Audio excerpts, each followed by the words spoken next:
अब आजराते हटाना बताना की जय जय जय कभी सूर सियावर।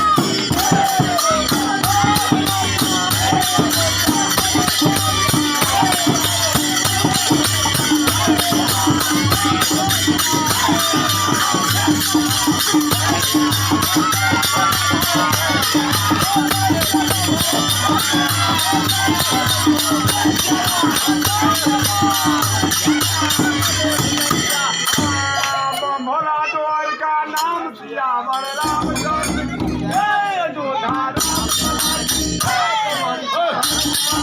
जय उमापति महादेव की जय रमापति जय वृंदावन जय बोलो भाई हात करा ना कोई आता ठंडा लोग